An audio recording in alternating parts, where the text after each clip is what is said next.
സുഹൃത്തുക്കളെ, നമ്മുടെ വനിതാ സമാജത്തിന്റെ 5ാം വാർഷികത്തോടനുബന്ധിച്ച് ഏതാനും നിമിഷങ്ങൾക്കുള്ളിൽ ബഹുമാനപ്പെട്ട മന്ത്രി ഇവിടെ വരാമെന്ന് പറഞ്ഞിട്ടുണ്ട്. ഏതാനും നിമിഷങ്ങൾക്കുള്ളിൽ നമ്മുടെ ബഹുമാനപ്പെട്ട മന്ത്രി ഇവിടെ എത്തിച്ചേരുന്നതാണ്. മന്ത്രി എത്തി. ബഹുമാനപ്പെട്ട നാട്ടുകാരെ, നമ്മുടെ എല്ലാവരെയും പ്രിയങ്കരനായ, നമ്മുടെ എല്ലാവരെയും കണ്ണിലുണ്ണിയായ, നമ്മുടെ എല്ലാവരെയും ഉണ്ടക്കണ്ണനായ ബഹുമാനപ്പെട്ട മന്ത്രി ഏതാനും നിമിഷങ്ങൾക്കുള്ളിൽ തന്നെ ഈ വേദിയിലേക്ക് എത്തിച്ചേരുന്നതാണ്. എത്തിയേട്ടാ? മന്ത്രി എത്തിയ? അല്ല, പടക്കക്കാരനെത്തിക്കുന്നു. ബഹുമാനപ്പെട്ടവരെ, നമ്മുടെ മന്ത്രിയെ കുറിച്ച് പറയുകയാണെങ്കിൽ ആദർശ ധീരനാണ് നമ്മുടെ മന്ത്രി. അദ്ദേഹത്തിന് സ്വന്തം കാറില്ലാഞ്ഞിട്ട് ഒരു KSRTC ബസ് മാർഗമാണ് അദ്ദേഹം ഇവിടെ എത്തിച്ചേരാമെന്ന് പറഞ്ഞിട്ടുള്ളത്.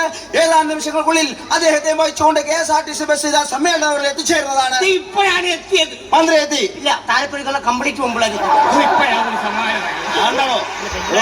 ഞാനീ പറഞ്ഞെന്താന്ന് വെച്ചാല്, ഈ മന്ത്രി വരുമ്പോ നമുക്ക് ഒരു ഓളം വേണ്ടേ? നമുക്ക് ഓളം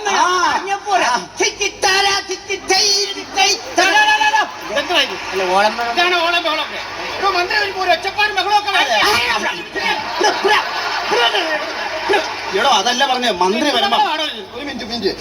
വരുമ്പോ മന്ത്രിക്കിടാനായിട്ട് ഒരു മാല വേണം, ഒരു ആരം വേണം. മാല കിട്ടിയില്ല കേട്ടാ. അപ്പൊ എന്ത് ചെയ്യും? അതിന് പകരം ഞാനൊരു റീത്ത് റെഡിയാക്കേണ്ടത് പോലെ.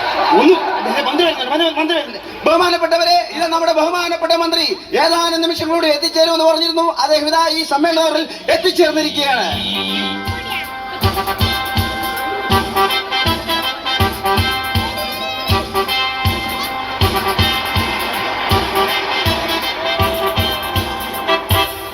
ബഹുമാനപ്പെട്ടവരെ, ഇതാ നിങ്ങളോട് 2 വാക്ക് നമ്മുടെ ബഹുമാനപ്പെട്ട മന്ത്രി സംസാരിക്കുന്നതാണ്.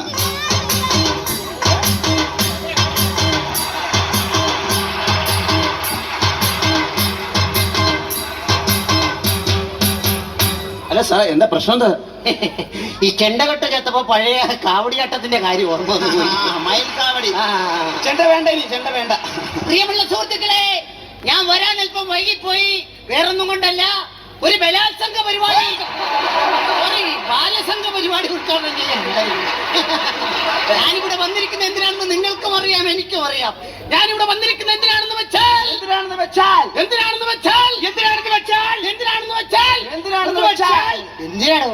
വനിതാ സമ്മേളനം ഉദ്ഘാടനം ചെയ്യാൻ വന്നതാണ്. അതേ സുഹൃത്തുക്കളെ, ഈ വനിതാ സമ്മേളനം ഞാൻ ഉദ്ഘാടനം ചെയ്യാൻ വന്നതാണ്. സാറിനെ കുറിച്ച് സാറിന് ഒരു കാര്യം പറയാനുണ്ട്. സാർ ഒരുപാട് സ്വാതന്ത്ര്യ സമരങ്ങളിലൊക്കെ പങ്കെടുത്തിട്ടുള്ള വ്യക്തിയാണല്ലോ.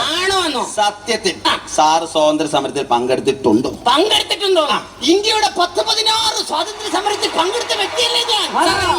സ്വാതന്ത്ര്യ സമരകാലത്ത് സാർ ഒളിവിൽ താമസിച്ചിട്ടുണ്ടോ? ഒരിക്കലുമില്ല. സ്വാതന്ത്ര്യ സമരകാലത്ത് ഞാൻ ഒരു 5-6 കൊല്ലം ഒരു വളവിൽ താമസിച്ചിട്ടുണ്ട്. ഈ ജാലിയൻ വാല ബാഗിനെ കുറിച്ച് സാറിന്റെ അഭിപ്രായം എന്താ? എന്തിനു കൊള്ളാ ബാഗ്? അതിനേക്കാൾ എത്രയോ ബാഗുകൾ ഇന്ന് നമ്മുടെ മാർക്കറ്റിൽ കിട്ടും. സാർ ഈ സുഭാഷ് ചന്ദ്രബോസിനെ കുറിച്ച് സാറിന്റെ അഭിപ്രായം എന്താ? എന്റെ ദൈവമേ, ഇണവിരിയാത്ത സുഹൃത്തുക്കളല്ലേ ആര്? സുഭാഷും ചന്ദ്രനും ബോസും. ഈ ബാലഗംഗാധരത്തിലേക്കിനെ കുറിച്ച് സാറിന് എന്തെങ്കിലും ഒരു കമന്റ് പറയാൻ? ഭയങ്കര മുൻചുണ്ടിക്കാരൻ ഈ ബാലിനും ഗംഗാധരനും. 2 പേരും മരിച്ചുപോയി. തിലകൻ ഇപ്പൊ സിനിമയിലൊക്കെ അഭിനയിച്ച് നടക്കുന്നത്. കിരീട സിനിമയിലൊക്കെ ഞാൻ കണ്ടിട്ടുള്ള നമ്മുടെ വനിതാ മെമ്പർ എത്തി. ബഹുമാനപ്പെട്ടവരെ, നമ്മുടെ ഈ ഗ്രാമത്തിന്റെ രോമാഞ്ചമായ, നമ്മുടെ ചെറുപ്പക്കാരുടെ കണ്ണിലുള്ളിയായ വനിതാ മെമ്പർ ഇതാ ഇവിടെ എത്തിച്ചേർന്നിട്ടുണ്ട്. അവരെ ഞാൻ ഈ സ്റ്റേജിലേക്ക് ഹാർദവമായി സ്വാഗതം ചെയ്യുകയാണ്.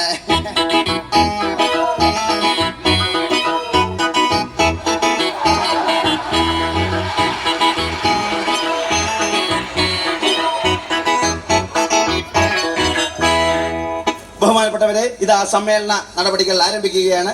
ഈശ്വര പ്രാർത്ഥനക്കായിട്ട് ഞഞ്ഞു, പിഞ്ഞു, കുഞ്ഞു സഹോദരിമാരിൽ മൂത്തവളായ ഞുഞ്ഞുവിനെ ഈ വേദിയിലേക്ക് ക്ഷണിക്കുകയാണ്. ഞുഞ്ഞു, ഈശ്വര പ്രാർത്ഥന.